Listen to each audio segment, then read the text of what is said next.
Hello and welcome to The Hero Spouse. I'm Kenda Ruth, here to answer one of your questions about marriage and midlife crisis. And today we have Julia. Julia has a bomb drop of January 15th, 2022, a date of marriage of 1989, and she is not familiar with either the contact types or the energy levels. This is going to be a little bit longer, and I want to spend a lot of time on this one if I can. So right now in this, I have combined a few questions that she asked because she spilled over, and I've had some communication. I want to see if I can pull in anything I can remember. She says, how do I get my husband of 34 years to end his affair and commit to our marriage and to me? I'm going to stop right there, and I will go on and address this later, but just so that I make sure I say it right now is you don't get somebody to end their affair, okay? You don't get him to do that. He has to go through it. Okay, let's go on though. He's definitely in replay and limerence. His note when he moved out was, I'll never be at peace until I recapture my lost youth. She says he's used the MLC script. That phrase about the lost youth I need to recapture, that's part of it as well. Standard MLC script. So he's also said in his script, we've got married too young. I've only been with you. I want my freedom to see what it's like to have sex with somebody else. I'm not sexually attracted to you. I've taken care of everyone. Now it's my turn to be happy. You're right, Julia, those are all script things. Okay, she says, I've set boundaries. He wants to date, go out for wine, etc. And I said I won't be second best, and I won't date him until he ends the affair and decides to rebuild our marriage. Yes. And I want you to do that. You made the right choices, and you've been getting the right advice. But her question, do I stay smart contact? No contact?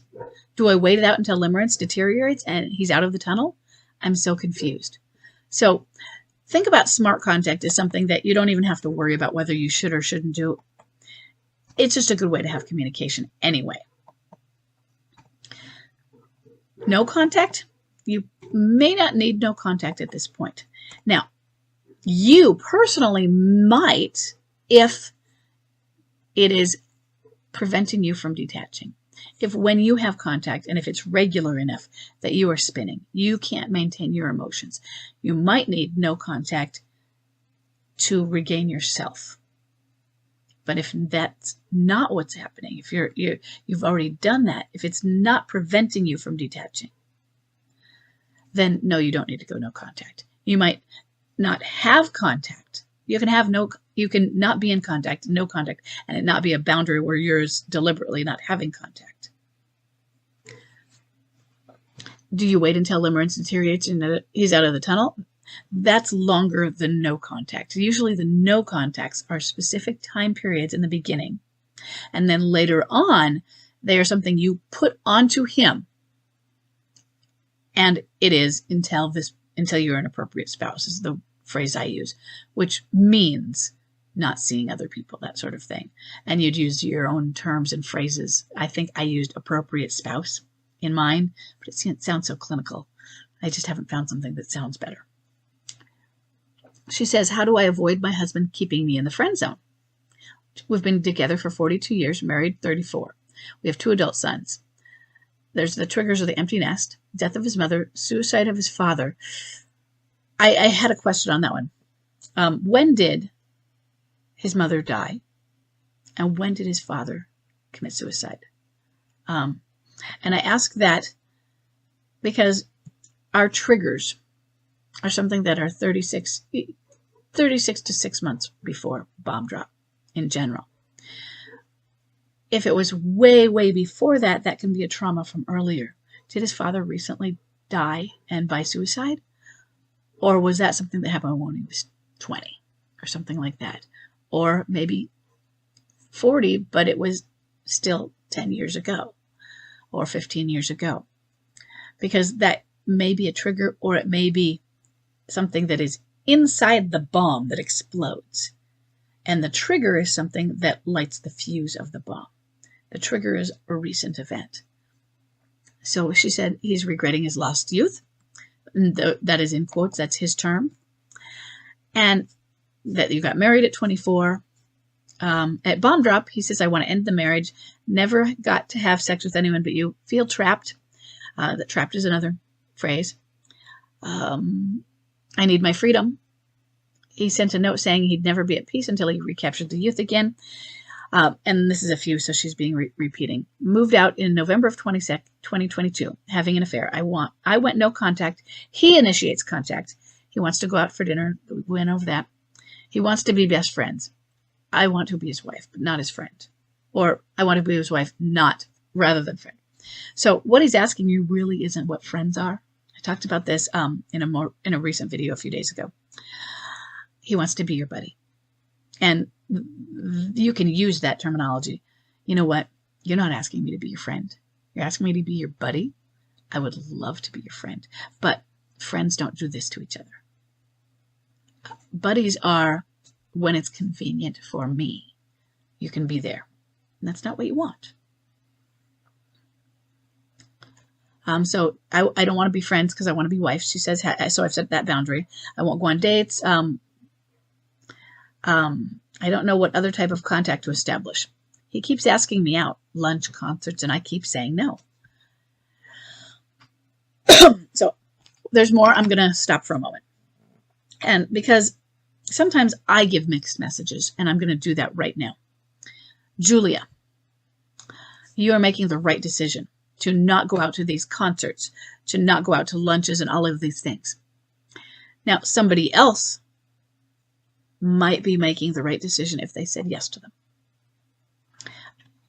When I was going through this, and you are not quite, but almost a year and a half in, and at a year and a half in, I was doing this stuff. I did pull back later also in that same period of close to a year and a half saying, oh, I'm being taken advantage, I'm being the other woman. And then I changed my mind, I cycled. But there's a difference. You have not been strong enough to handle it.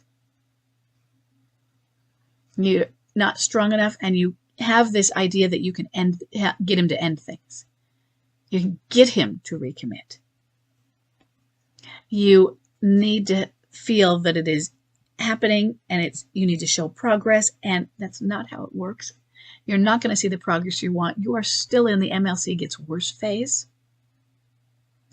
and that is helping or enabling your hope to fade. But this is still where MLC gets worse, 18 months in, still cascading down. And he can't come out of that. He can't bring himself out. So for some people, I would say, if you can handle this, yeah, I want you to have contact with him. I want there to be contact so that you were rebuilding the foundation of your us, the foundation of friendship, that intimate relationship can be built upon. And I worked hard at that in my situation. I didn't have kids.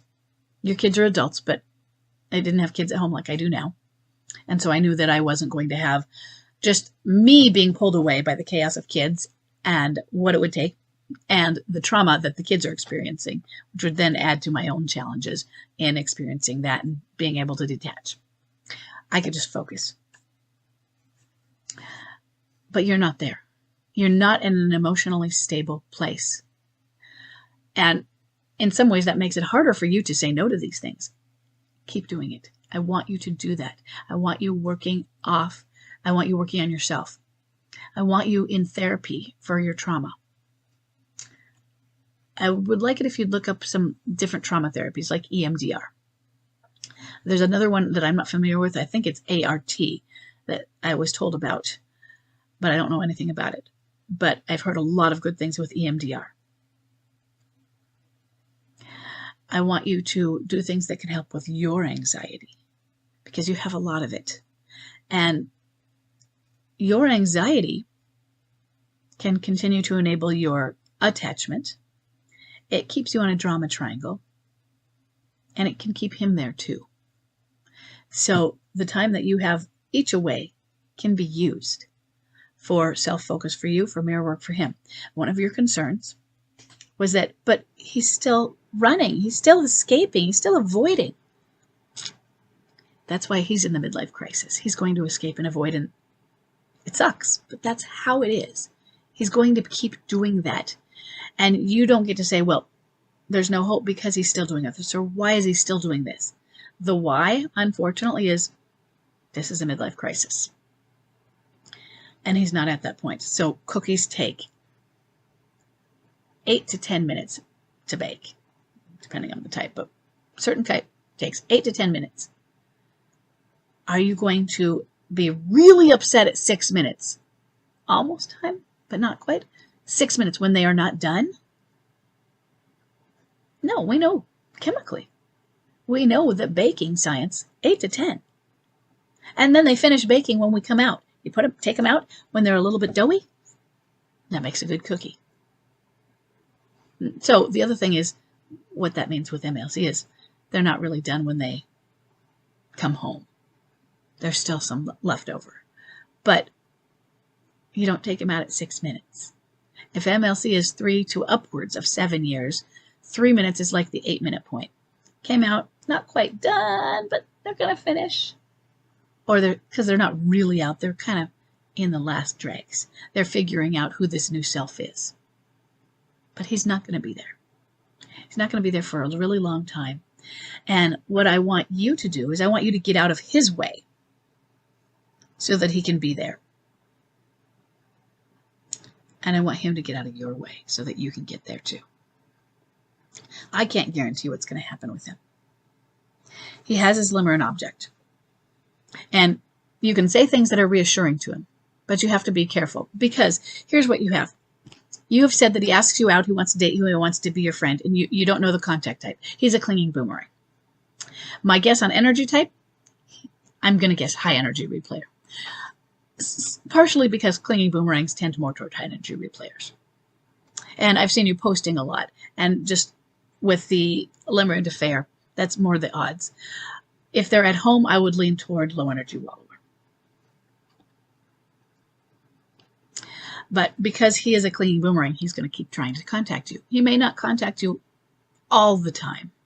Maybe it won't be every day. Maybe it won't be every other or even every week. Or maybe it will be. And you have a choice to answer the phone or respond to the email or text or not. If it gets too much for you, because you're cycling and the mixed message come out, that's when you put in no contact for you. If you're going to put in that kind of no contact, the purpose of it is for you to heal. It's not because you're mad at him. It's not because he did something wrong.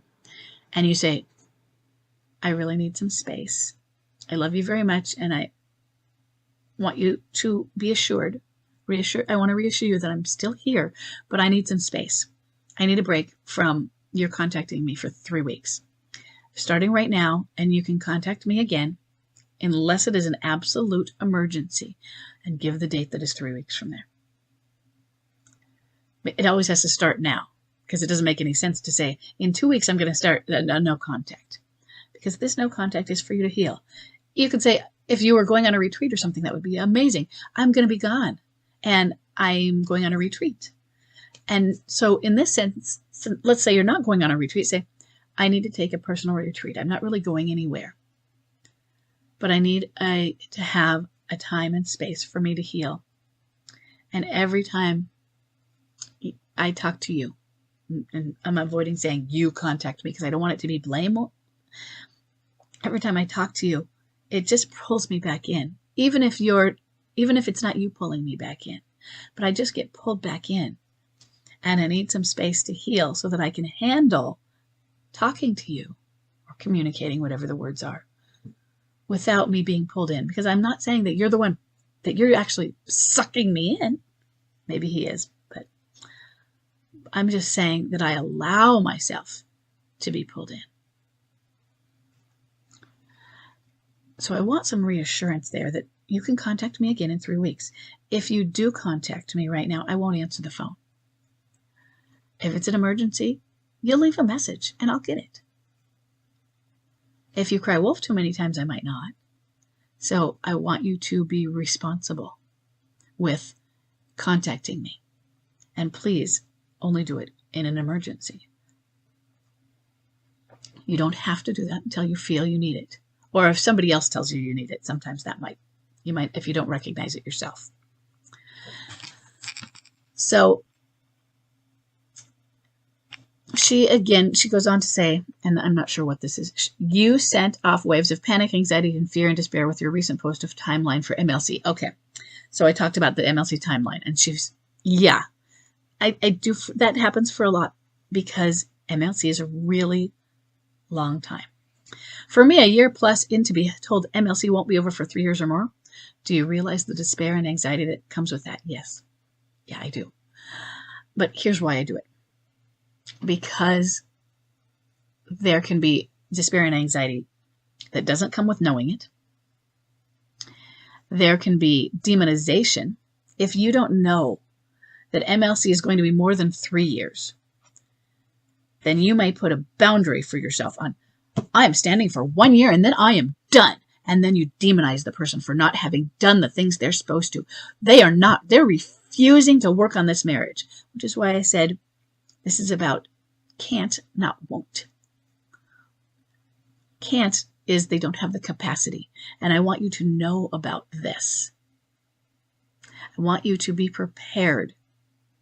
Because in preparation, you can, I'm not saying you will, you can mitigate the feeling of a bomb drop, that it was a bomb that hit you again. Because you knew they were still in MLC.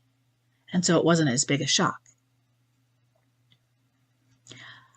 I do it, and I know, I know that people are like, what? No, I can't do this. I feel worse now.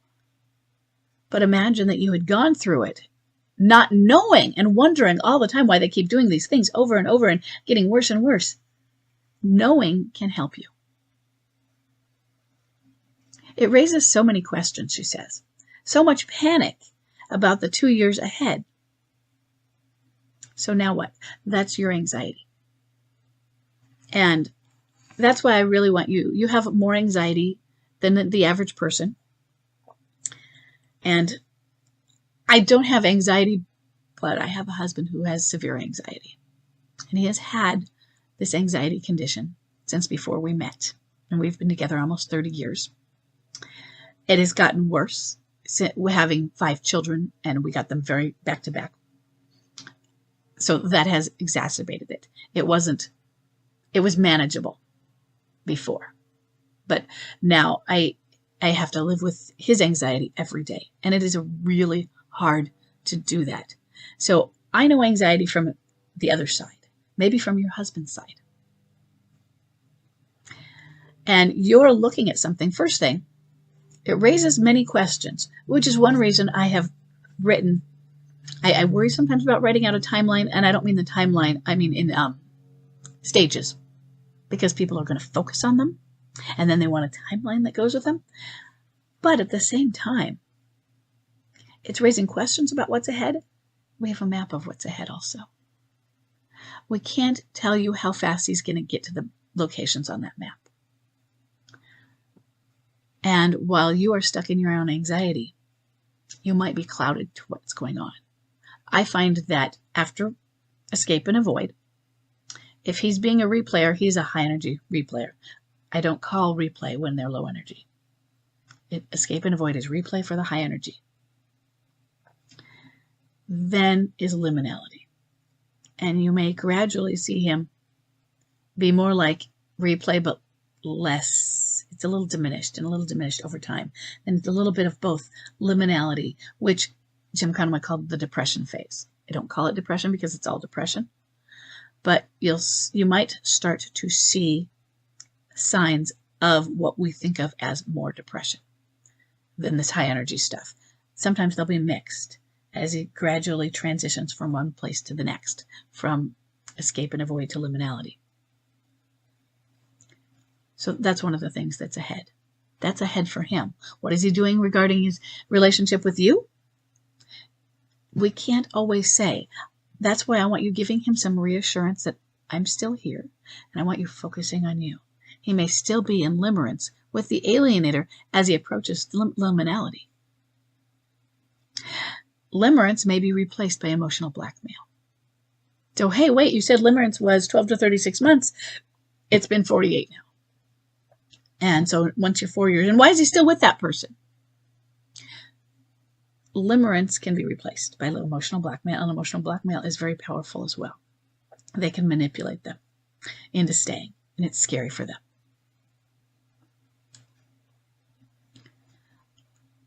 So she says, so now what? What do we do if our spouse wants to reconcile or go to counseling before 3 years?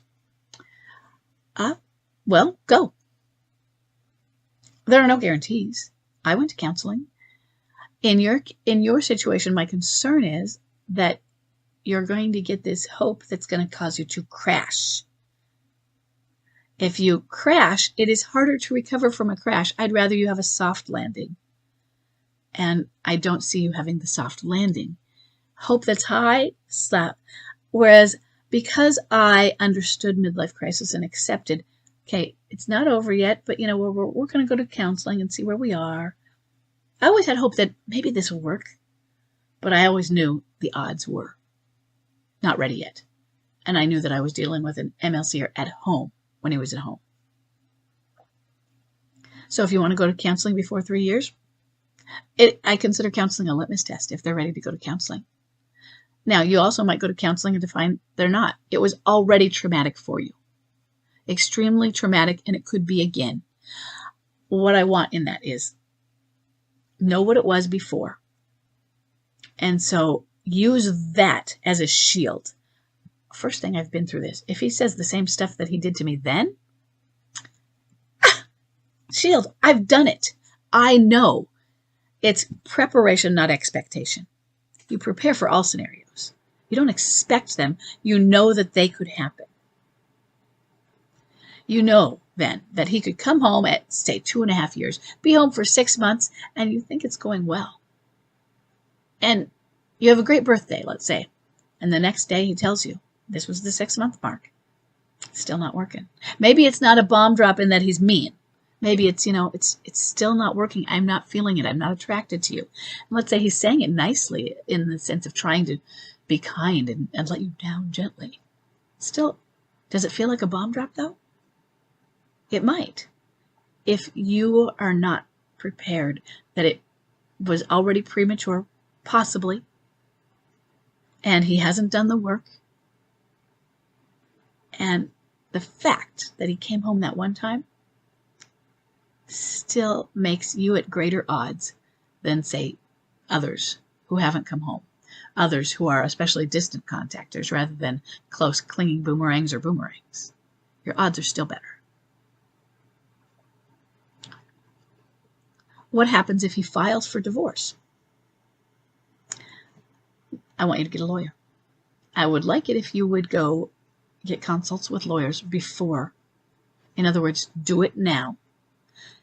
If you have free consultations in your area, go to a few of them so that you can find out. You're going to a few so that you can see if you have enough rapport and you work well with somebody. Yeah, I don't like this one. Yeah, I like this person. Find out your rights. Just a consult. And you're not doing this so that he can't see them. He can't see them if you've gone to them. But I want you to have somebody. That doesn't mean you have them on retainer or not. I guess 2 years later they might not be available. But you found out your rights, and you have somebody you can call up and say, okay, are you available? I'm going to give you this retainer. I've talked to you already. They're there. I want you to do that now so you're not scrambling later. And it sucks. It's terrible. When I did it, I took my mom with me. My mom lived 100 miles away. She came down with me for the day and went to the lawyers so that she could help me with the what questions to ask and just be there for the moral support. So it's okay if you have somebody who can handle it and be moral support for you because you don't want to do this. Somebody that understands your anxiety and can help you with that as you go on to these meetings. How do left behind spouses navigate friends, family, holidays, communication, and vacations? You don't take vacations together. You right now have lost the right of wife. He's with somebody else and he's not living at home. So the vacations you're going to navigate are, you're going to take a vacation with your children if they want to go because they're adults, or on your own, or with friends. It's up to you. You get to figure out your vacations. How do you navigate friends? Do you mean friends that were couple friends, whether they're couples or not, but that were both of your friends? Who gets the friends in the breakup? Instead of thinking about how am I going to navigate them, do you mean what to tell them? Tell them as much truth as you can or feel comfortable with, and without spilling, being a fountain of this is horrible, or without blame and projection. Say, you know what? I think he's going through a crisis. Notice I didn't even say midlife. I just said crisis. Should you tell them he's having an affair or not? Are they friends who are going to care? If you say he's having an affair, are you likely to become a faucet and puddle up? If you have a minister, talk to them first. And talk to them about how to talk to it. Because some friends are going to want to be, hey, you can call me anytime, honey. And they're just friends that they're fair weather. And it's not bad or good, but they can't be brought down by anything. They're not in a place of it. So me, for instance, maybe I could be emotionally, maybe I have the skills, but I also have 5 children and no time. So they might not have the emotional time, even if they had the emotional skills. So your friend that has 5 young kids at home might not be the person to go to. Maybe they are. I'm using me as an example. And I do this with you guys. So I set myself time for it. How do we go on for 3 years if his spouse is cheating, giving him essentially the idea we can condone it because we don't file for divorce? Filing for divorce and condoning, those don't go together. Or not filing. They're mutually exclusive. You can absolutely say, I don't believe in divorce. And you know what you're doing is wrong. If he has said divorce, then you get to say that's your divorce. If you get divorced, that's yours. It's not my divorce. I don't feel it's the best for our situation. Other people might think, well, that means you're condoning it. But is he living at home? No. So you're not condoning it. In other words, he may have left on his own, but had he not, maybe you would have kicked him out. Doesn't mean you have to file, but clearly that would have been an act of not condoning. So if you feel that means you're condoning, maybe you need to file. But I don't think that's it. I think you might be more worried about what other people are thinking. The barrage of advice to divorce and move on is already overwhelming. And I feel no hope now. So, are people offering unsolicited advice?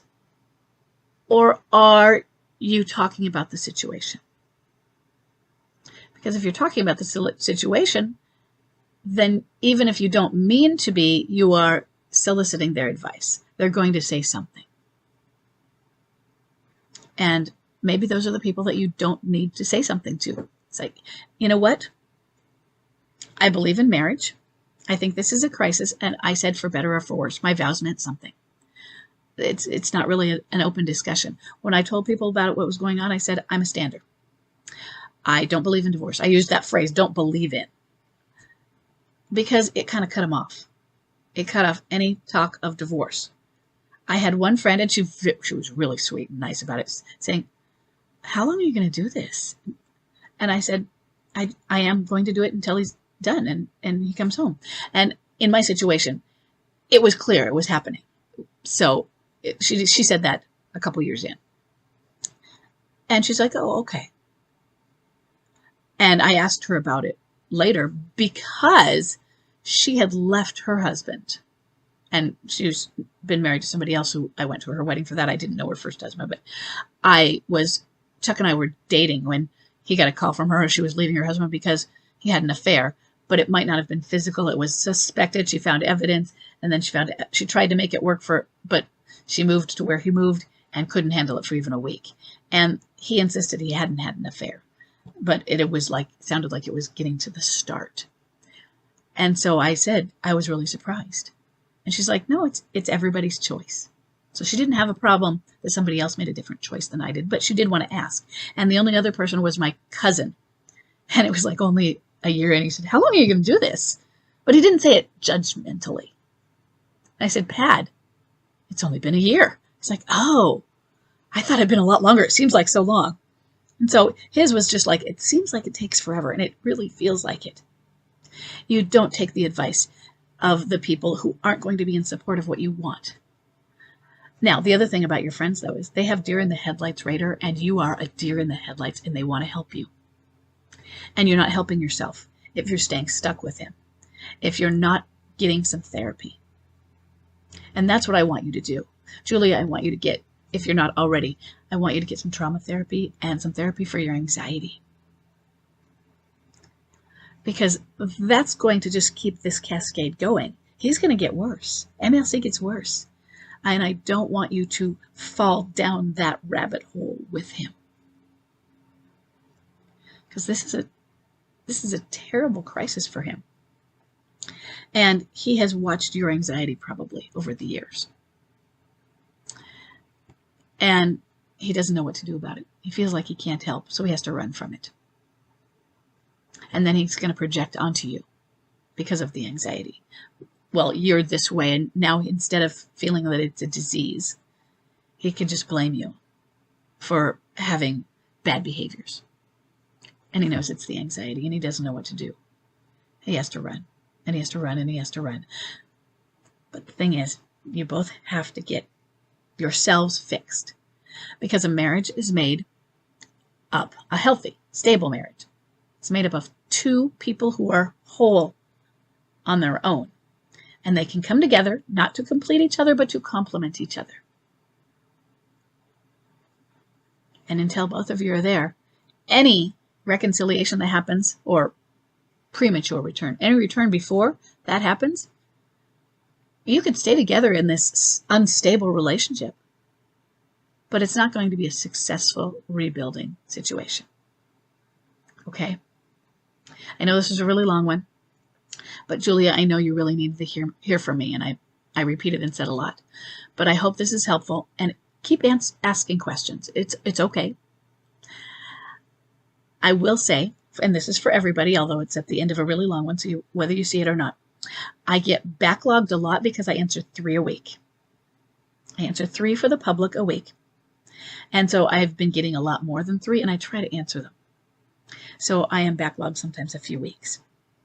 If you want answers faster, you need to join Stand Up and Thrive. I open it about every 8 weeks right now. Eventually, I may change systems. I'm just testing. But I think the next opening is the end of June. I will get back to you on that.